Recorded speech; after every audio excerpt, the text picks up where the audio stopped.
محترم حضرات، آج ہمارے استاد محترم جناب الحاج قاری صدیق صاحب دامت برکاتہم العالیہ اور ہمارے بھائی جناب اقبال صاحب، ان کی دعوت پر میں آج یہاں آیا ہوں۔ پہلی مرتبہ میری حاضری ہوئی ہے۔ یہ مسجد اکابر علماء کرام کی کا مرکز رہی ہے اور یہاں پر اللہ کا فضل اس کے احسان ہے کہ میں اپنے بڑوں کے سائے میں یہاں پر آیا ہوں۔ وقت بہت کم ہے، جو مجھے بتایا گیا تھا کہ 40 کے اوپر اذان ہو جاتی ہے۔ باتیں اتنی ہیں، ظاہر سی بات ہے کہ ابھی نعت پڑھی جا رہی تھی، منقبت پڑھی جا رہی تھی، پھر بچے نے تلاوت قرآن کی پڑھی۔ دل یہ چاہ رہا تھا کہ بہت اچھے طریقے سے اور سنا جائے اور بیٹھا جائے اور اسی طریقے سے قرأت چلتی رہے۔ اسی طریقے سے میرے پاس بھی ظاہر سی بات ہے مٹیریل بہت زیادہ ہے، وقت کم ہے، لیکن آپ لکھنؤ والے ہیں، مختصر سے وقت میں اشارات سمجھتے ہوئے چلیے گا بس۔ ابھی میں نے آیت کریمہ پڑھی ہے۔ آیت کریمہ کے اندر اللہ رب العزت ارشاد فرما رہا ہے ان اللہ اشتری من المؤمنین انفسهم واموالهم بان لهم الجنہ، کہ مسلمانوں نے، مومنین نے، مسلمانوں نے اللہ رب العزت سے اپنے مال اور اپنے جانوں کے بدلے جنت خرید لی۔ جنت خرید لی مال اور جانوں کے بدلے۔ اور وہ کیا کرتے تھے؟ یقاتلون فی سبیل اللہ فیقتلون ویقتلون، وہ اللہ کے راستے میں کوششیں کرتے تھے، حق کو بلند کرنے کے لیے قتال جہاد کرتے تھے، پھر کہیں پر مقتول ہو جاتے تھے، کہیں پر فاتح ہوتے تھے، کہیں مقتول ہو جاتے تھے، کہیں شہید ہو جاتے تھے اور کہیں غازی بن جاتے تھے اللہ کے فضل سے۔ لہذا مجھے بتانا یہ ہے کہ یہ جو آیت کریمہ ہے یہ بڑی جامع آیت ہے۔ جن ہستیوں کے بارے میں، جن ہستیوں کا سلسلہ، جن ہستیوں کے بارے میں آپ آج 7 محرم الحرام ہو گئی ہے، آپ مسلسل سنتے چلے آ رہے ہیں، مختلف جگہ پر سنتے چلے آ رہے ہیں، صحابہ کرام صحابہ کرام صحابہ کرام رضوان اللہ تعالی علیہم اجمعین کا نام مختلف جگہ پہ سنتے چلے آ رہے ہیں۔ یہ آیت کریمہ یہ مسلمانوں کے کون مسلمان ہیں جنہوں نے اپنے آپ کو، اپنے جانوں کو اور اپنے مالوں کو رسول اللہ صلی اللہ رب العزت کے بدلے، جنت کے بدلے میں خرید لیا ہے؟ یہ وہ صحابہ کرام رضوان اللہ تعالی علیہم اجمعین ہی ہیں جنہوں نے اللہ رب العزت سے جنت خرید لی ہے۔ ہم صحابہ کرام رضوان اللہ تعالی علیہم اجمعین کو کیا سمجھیں؟ آپ کیا سمجھتے ہیں صحابہ کرام کے بارے میں؟ آپ نے کیا تذکرہ سنا ہے؟ صحابہ کرام رضوان اللہ تعالی علیہم اجمعین جو تھے وہ بڑے کمزور، بہت زیادہ الٹے سیدھے، بہت زیادہ کمزور اور بہت زیادہ لاغر تھے، ان کے پاس کچھ تھا نہیں۔ وہ اسلام لانے کے بعد بہت زیادہ پریشان حال رہنے لگے۔ یاد رکھیے گا صحابہ کے بارے میں ایک بات، ان کے اوپر دور گزرے ہیں، انہوں نے جو کچھ کیا وہ اسلام کی خاطر کیا ہے۔ آپ صحابہ کو کمزور مت سمجھیے گا، آپ یہ مت سمجھیے گا وہ بڑے غریب تھے، وہ بڑے کمزور تھے، وہ نسب کے اعتبار سے اچھے نہیں تھے، وہ حسب کے اعتبار سے کمزور تھے، ان کی رشتہ داریاں نہیں تھی، وہ لاوارث تھے۔ نہیں، یاد رکھیے گا اسلام سے جانے سے پہلے ابوبکر صدیق کا حال جا کر کے معلوم کر لیجئے گا۔ اپنے قوم کے بہت بڑے لیڈر تھے، اپنے قوم کے پیشوا تھے، پیسے کا انبار تھا۔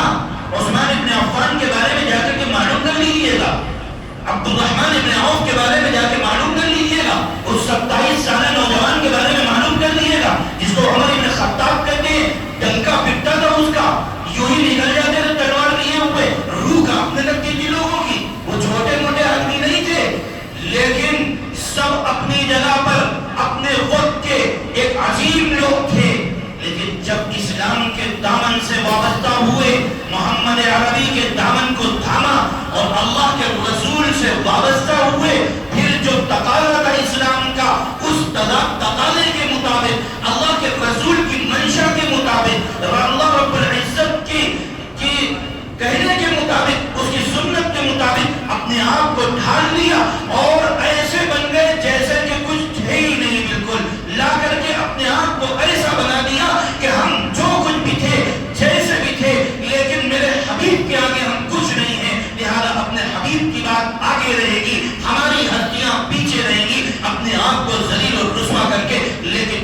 کی دعوت سے وابستہ کر دیا اور کسی کے اوپر کوئی سرگرمیاں دی.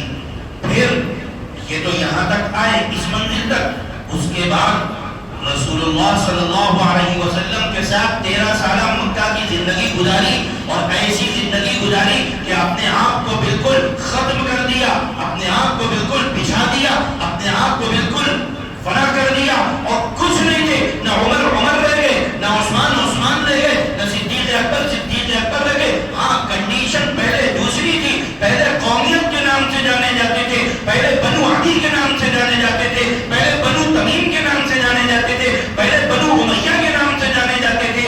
لیکن جب میرے نبی کی ذات سے وابستہ ہو گئے تو آپ یہ نہ سمجھیے گا کہ کمزور ہو گئے. میرے نبی کی ذات سے جب وابستہ ہوئے تو کوئی صدیق اکبر بن گیا, کوئی فاروق اعظم بن گیا, پھر بنو تمیم ختم ہو گیا, پھر کوئی فاتح خیبر بن گیا, پھر عثمان بن نورین بن گیا, پھر کوئی سیف اللہ بن گیا. اس طریقے سے جب بن کر کے آئے, مکہ کی 13 سالہ زندگی گزار کر کے مدینہ منورہ میں آئے. میرے نبی کا آرڈر تھا کہ مکے کے اندر جب تم کو رہنا ہے تو بالکل جھک کر کے رہنا ہے, کسی کے اوپر ذرہ برابر بھی آنکھ نہیں اٹھانا ہے, ٹیڑھی آنکھ سے بھی دیکھنا ہے, ہاتھ نہیں اٹھانا ہے, جو مار رہا ہے مار کھا لینا ہے.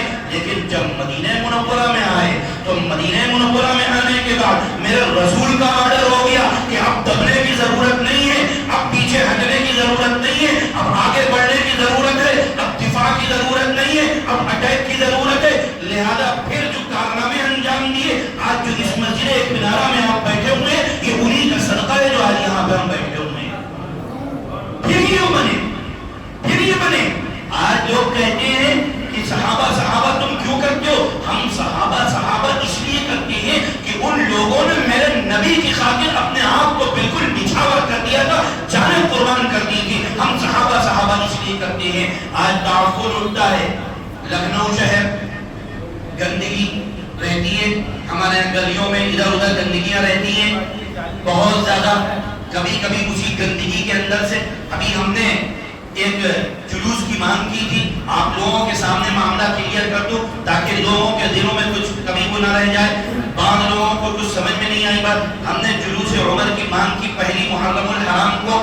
بات آگے بڑھاتے ہوئے یہ ہم 20 سال سے کر رہے ہیں مانگ. پرشاسن کے اوپر ہے, وہ اجازت دے گا تو نکالیں گے, نہیں دے گا نہیں نکالیں گے. لیکن ہماری مانگ یہ ہے کہ ہم کو جلوس نکالنے کی ہم اجازت مانگتے, نہیں ملتی ہے نہیں نکالتے, یہ ایک الگ مسئلہ ہے.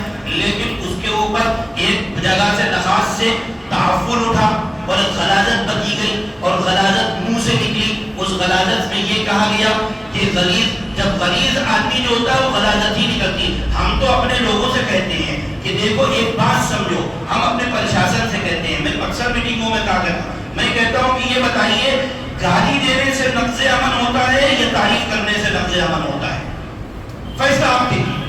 نقض امن کیسے ہوتا ہے, امن سکون چھنتا کیسے؟ گالی دینے سے یا محبت کرنے سے یا تعریف کرنے سے؟ ہم تعریف کرنے والے لوگ ہیں, جو گالی دینے والوں لوگ ہیں ان سے ماحول خراب ہوتا ہے. ہمارا کام تعریف کرنا. ہم اسی لیے تو مدح صحابہ کرتے ہیں, ہم اسی لیے تو صحابہ کے دیوانے کہلائے جاتے ہیں. لہذا بات یہ اٹھی کہ وہ لوگ جو, ہم تو ظاہر سی بات ہے یہ محرم الحرام ہے, اکثر جگہ سب لوگوں سے آپ باتیں سارے علماء سے سنتے ہوں گے کہ ہم زندہ و جاوید کا ماتم نہیں کرتے. روئے وہ جو منکر حیات شہداء کے, یہ تو ہمارے شکو بھائی شعر پڑھا کرتے ہیں اکثر. لہذا ہمارے یہاں تو شہید جو ہوتا ہے وہ امر ہو جاتا ہے.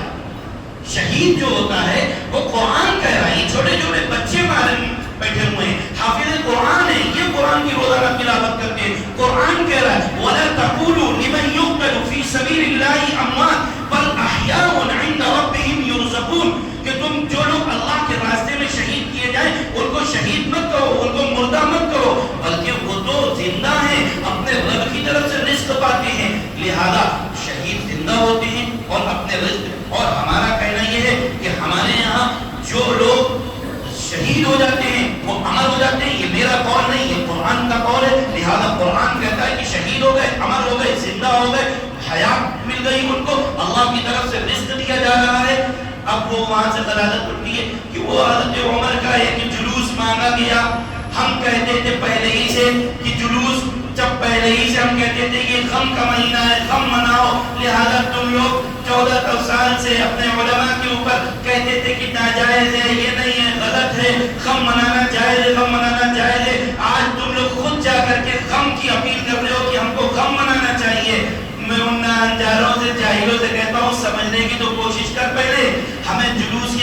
قیادت ملتی تو ہم اس جلوس کے اندر، وہ جلوس ہمارا فخر تھا، ہم غم کے لیے وہ جلوس نہیں نکال لیتے، ہم فخر کے اوپر کہ ہمارے حسین شہید ہوئے ہیں، ہمارے عمر شہید ہوئے ہیں اس مہینے کے اندر، اس پہلی تاریخ کو عمر بن خطاب کی شہادت ہوئی ہے، ہم جو شہید ہوئے ہیں ہم اعزاز کی چیز سمجھتے ہیں، ہم وہ انعام کی چیز سمجھتے ہیں، ہم اس کو بہت بڑا اللہ کا انعام سمجھتے ہیں، ہم اس لیے جلوس نکالتے ہیں۔ میرے بھائی یہ سمجھنے کی چیز ہے، غلطیں بکی جائیں گی، کہی جائیں گی، ہمارا کام یہ ہے کہ ہم مدح صحابہ کریں، صحابہ کی تعریف ہماری سنت نہیں ہے، یہ اللہ کے رسول صلی اللہ علیہ وسلم، آخری بات سن کر کے آپ لوگ، یہ اللہ کے رسول صلی اللہ علیہ وسلم اور رسول اللہ صلی اللہ رب العزت کی سنت رہی ہے۔